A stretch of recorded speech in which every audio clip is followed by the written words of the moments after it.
नमस्कार। मंचासीन मेरे गणमान्य जो आज के वक्ता और मेरे साथियों, सबसे पहले मैं ये राष्ट्रीय सुरक्षा जागरण मंच के ये जो एक बहुत ही सराहनीय पहल है, इस तरह की एक कॉन्फ्रेंस जो इन्होंने ऑर्गेनाइज किया है, मैं उनको तहे दिल से शुक्रिया अदा करता हूँ कि मुझे यहाँ पर आके अपने विचार रखने के लिए एक अपॉर्चुनिटी दिया है। विषय बहुत गंभीर और बहुत ही ज़्यादा कंटेम्प्रेरी है। मैं इस क्षण को, जो भारत हमारा देश जिस पड़ाव पर आज खड़ा है और गतिशील है, भारत को एक विकसित राष्ट्र में तब्दील करा के उसको हम जब 100 साल हमारे आज़ादी का जश्न मचाएंगे, तब हम इस देश को कहाँ ले जाके खड़ा करते हैं, ये आज एक हमारे सामने एक चुनौती है, जिसके संदर्भ में बहुत सारे चीज इस देश में देश के आदरणीय प्रधानमंत्री के नेतृत्व में जो एक मुहिम चल रहा है, उसी के संदर्भ में इस तमाम चीजों को देख रहा हूं। And in that I see these initiatives as very critical to organize seminars, conferences, and then discuss things which are very, very relevant for our purpose. I'll start with my lecture by celebrating our nationhood, which traces its origin in the ancient civilization of Bharat. The concept of Vishal Bharat, the dream of creating this great nation in its new incarnation, is now going to be actually realized in the next few decades. And in that, we have to make a firm resolve as to what should be our pledge to contribute in this direction. As academia, as intellectuals, as educationists, we have a very definite and very specific role in that. So here we are discussing, deliberating and debating on subjects like how we are going to reinvent ourselves as a nation, thereby giving an alternative narrative and discourse to the world. The concept of Vishal Bharat represents a civilizational space shaped not merely by political authority, but by geography, climate, systems and ecological imagination. Stretching from the Iranian plateau, the erstwhile Persian plateau, to South and Southeast Asia, this region has historically been connected through shared landscapes such as mountains, rivers, forests, and coastal zones. These natural formations were not only physical features, but also they are cultural symbols that shaped the worldview of early civilization of this vast landmass. The Himalayas, for instance, served both as a natural barrier and a sacred geographical entity within civilizational consciousness. Rivers such as Indus, Saraswati, and Ganga supported early urban settlements while also becoming centers of religious and cultural traditions which grew in no limits over centuries. Similarly, the Deccan Plateau and the coastal regions of this vast landmass of the Indian Ocean region fostered agricultural systems and maritime networks that enable economic and cultural exchanges across this region. Climate played a very important role in shaping these early societies. Monsoon patterns influenced agricultural cycles, human settlement patterns, and trade routes. The ecological understanding developed by ancient communities and facilitated to create sustainable system of water management, land use, and environmental conservation. Another important dimension of the civilizational landscape was the movement of people, migration from one place to another, goods and ideas being, transferred through overland and maritime, routes such as the Silk Route and the Indian Ocean trade networks. These routes facilitated the diffusion of ecological knowledge, technologies, and cultural practices across vast distances. Understanding these interconnected landscapes helps us appreciate how geography and ecology shaped civilizational development. It also provides insights into how historical environmental knowledge can contribute to contemporary discourse and discussions on climate resilience, sustainability, and regional cooperation. While talking about Vishal Bharat and global and regional dialogue, the theme of this session, uh, we have to put the cultural interactions and interconnectedness in historical perspective. The cultural history of this region, extending from Iran to South and Southeast Asia, has been marked by continuous interactions, exchange, and adaptation. Rather than existing in isolated civilization, societies across this vast land, and this geographical area were interconnected through network of trade, migration, diplomacy, and intellectual exchanges.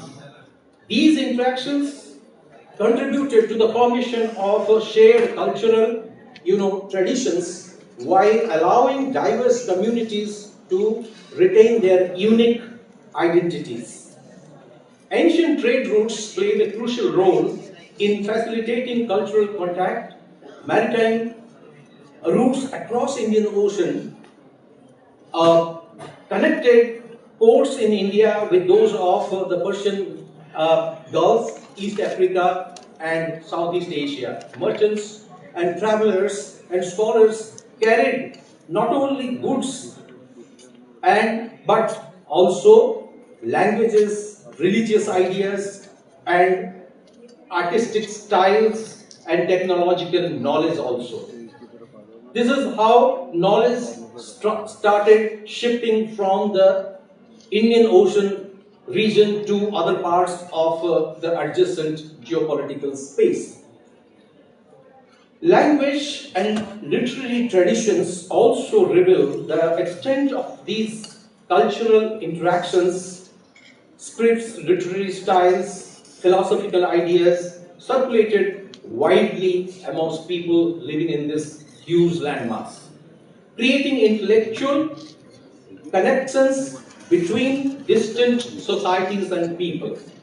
Similarly, art and architecture reflect shared aesthetic traditions, visible in temple designs, sculptures, and iconographic motifs across South and Southeast Asia.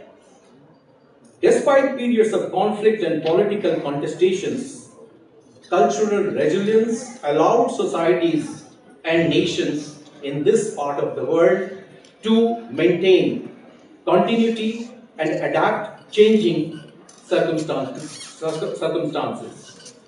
The long historical experience of cultural interaction amongst people demonstrates how dialogue and cultural exchanges have been central to the development of civilizations across this region. While talking about these realities of the past, which remained under cover for such a long time after independence, we now are trying to explore and reinvent ourselves in the framework of Indian knowledge system and how it can be useful today for the interest of the entire humanity on a global scale. That is what is the challenge before us. In track 3, I am trying to mention how emerging challenges of the contemporary world can be negotiated with and mitigated so as to maintain the civilizational connect across, nations situated in this part of the world. There is a there is a lot of diversity today in this part of the world, which we call as Vishal Bharat.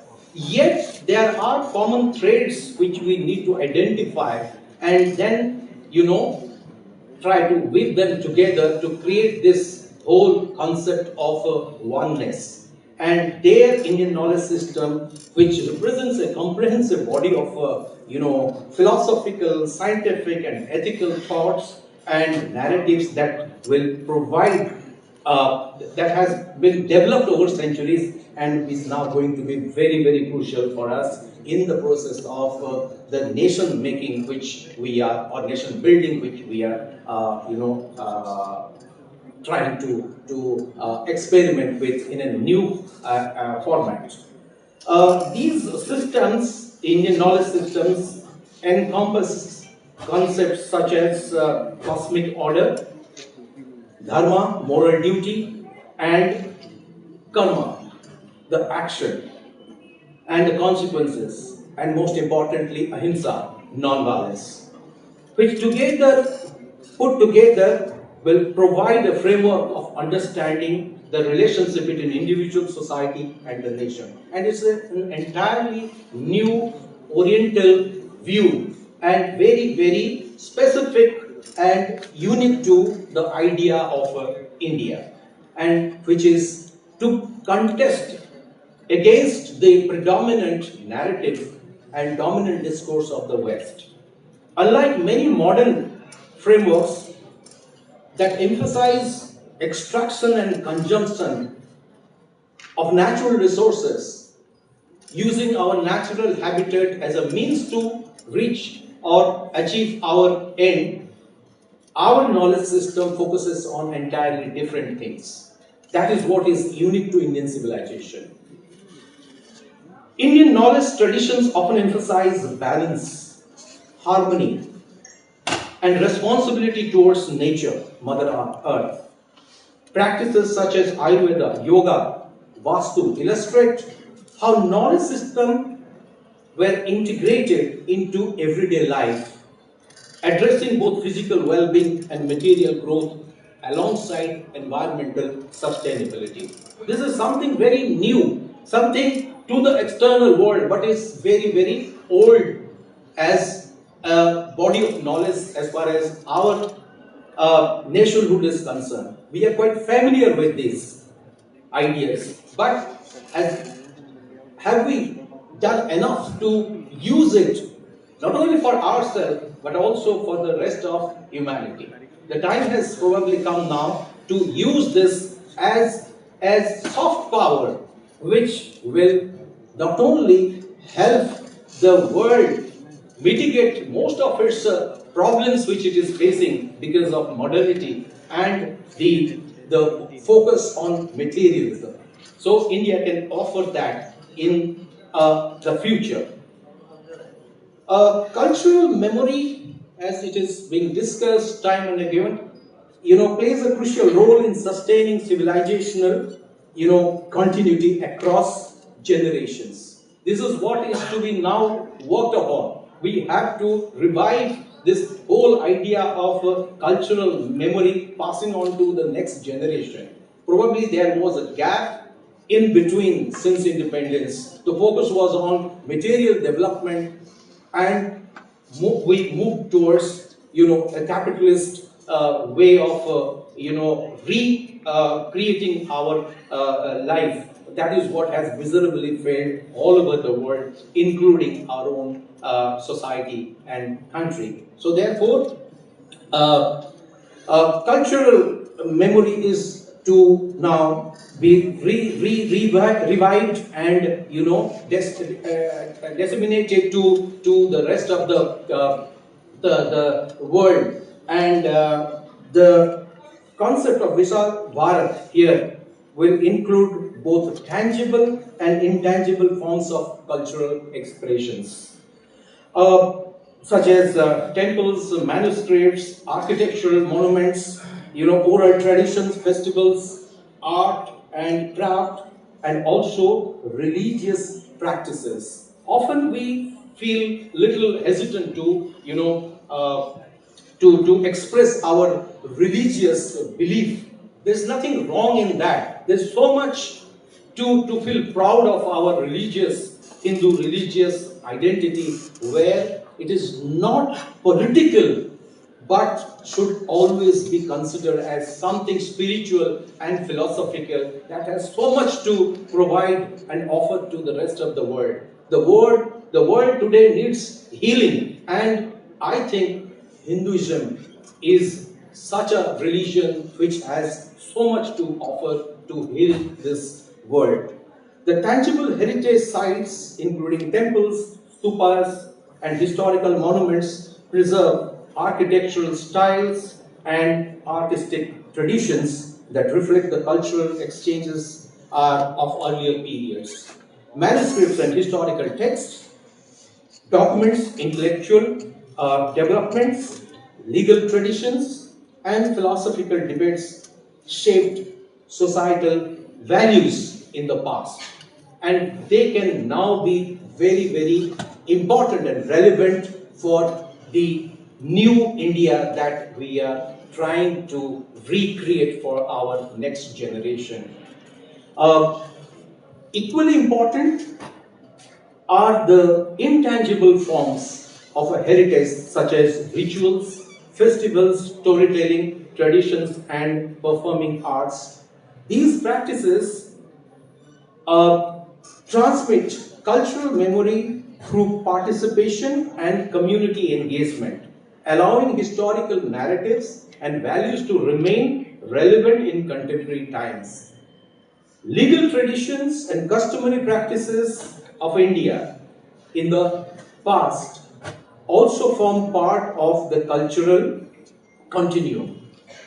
Community norms, systems of justice often draw upon long-standing traditions and have evolved over time while adapting to changing social conditions. Why I am saying all this? Because I have been telling all along that we need to reinvent ourselves. There is nothing wrong to look back and see how our ancient knowledge system provided us with all the sources of mitigating and resolving the challenges of day-to-day life. We survived as an ancient civilization for such a long time. Why there should be crisis now? We have to get back to our roots. That is what is the message. In modern era, heritage preservation faces challenges like urbanization, technological change, and globalization. We need to, confront and counter these, and that's not a big deal. We can do that. However, digital technologies also provide new opportunities for documenting these,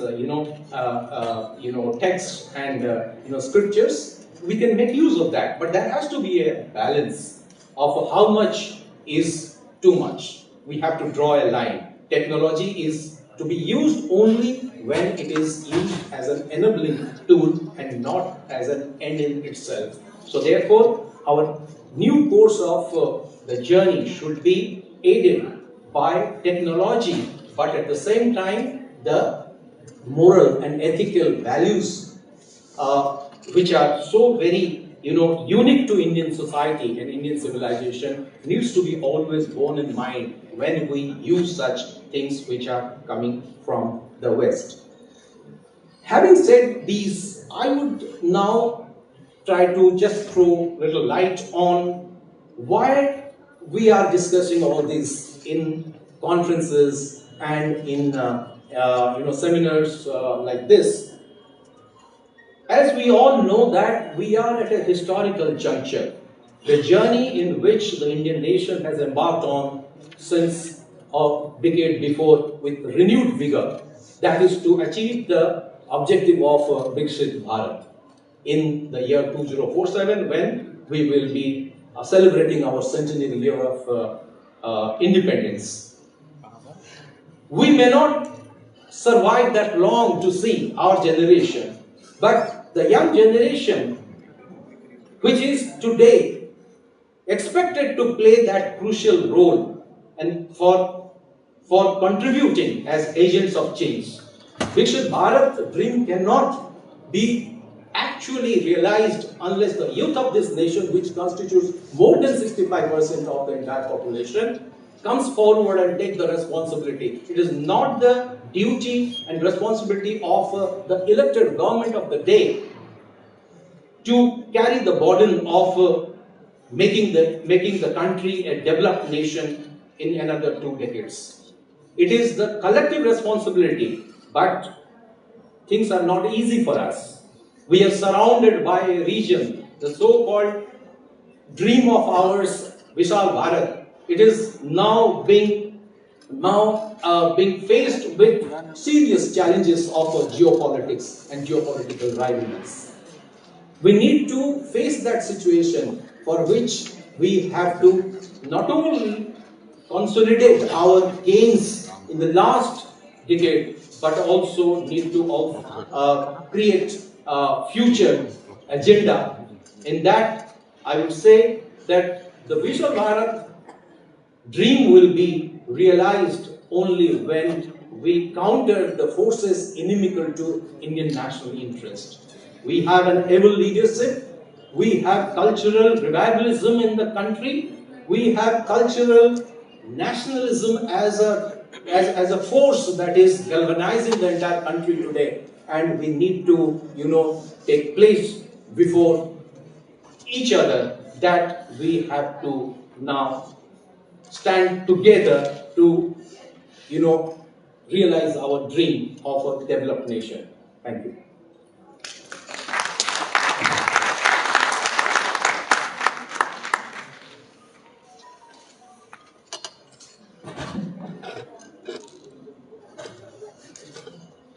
Thank you, sir, for your insightful and thoughtful address. Basically, where you try to map connection between heritage, Indian knowledge system, and contemporary education, technology, etc.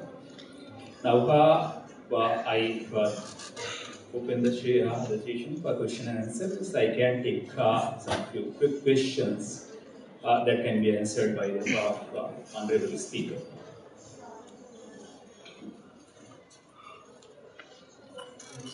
Speak from there.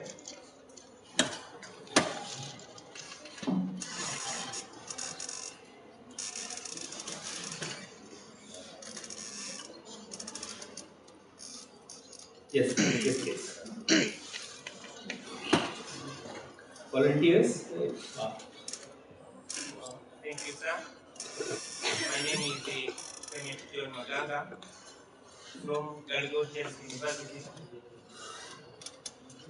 pursuing PhD. I have one question to ask.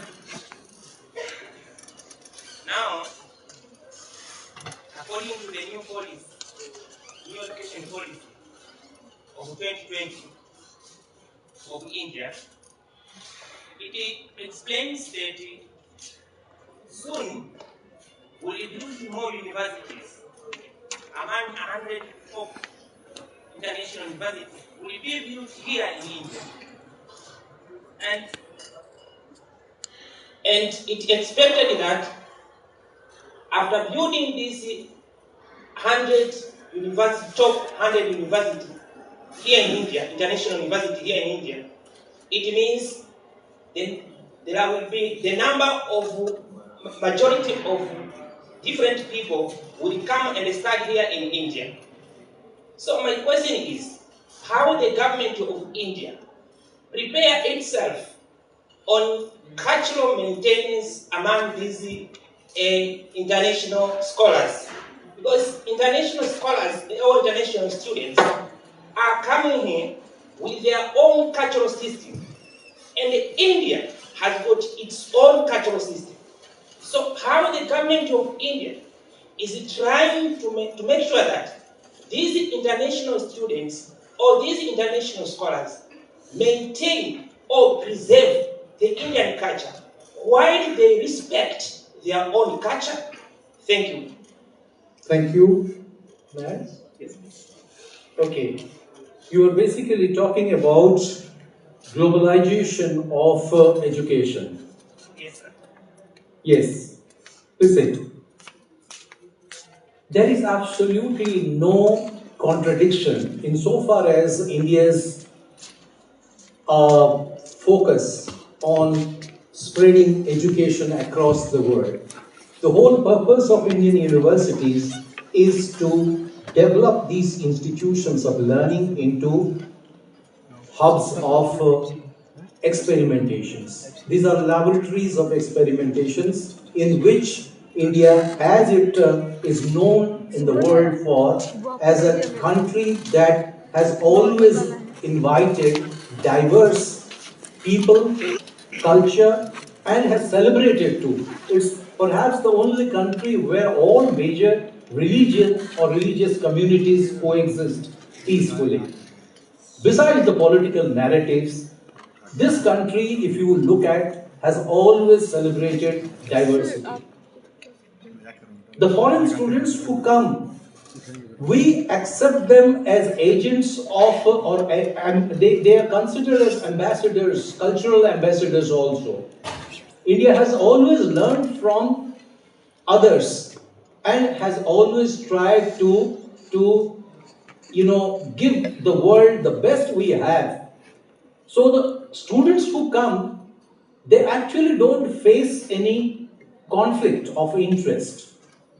Apart from your course curriculum and the education that you are being imparted with, the beauty of the entire journey in Indian universities and colleges is to learn Indian, culture, Indian language, Indian philosophy, Indian art, and apart from that, outside the universities, you have a beautiful country to see.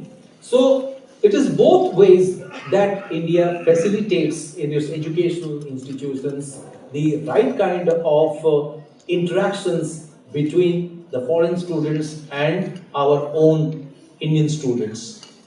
There is absolutely no conflict. For example, if you belong to a particular religious faith like Christianity, you are free to practice that while being in India as a student. Nobody stops you from that, and nobody tries to impose any cultural or religious belief on any student. Rather, when you come, I guess you come from the African continent, if I am not wrong, then we have a traditional friendly relationship with Africa even before independence. So the Afro-Asian world, is considered to be one, unit with common, historical past. So we still encourage students from many African countries to come and study here in the Indian university with scholarships and other financial, assistance with the government of the country provides. So absolutely there is no issues at all. Yes, you need to get platform to exhibit, to demonstrate and celebrate your cultural,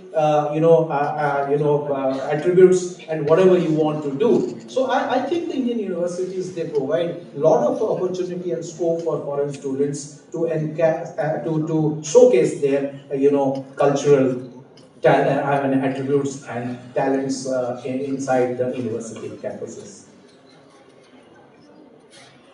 एक आवश्यक सूचना है सभी के लिए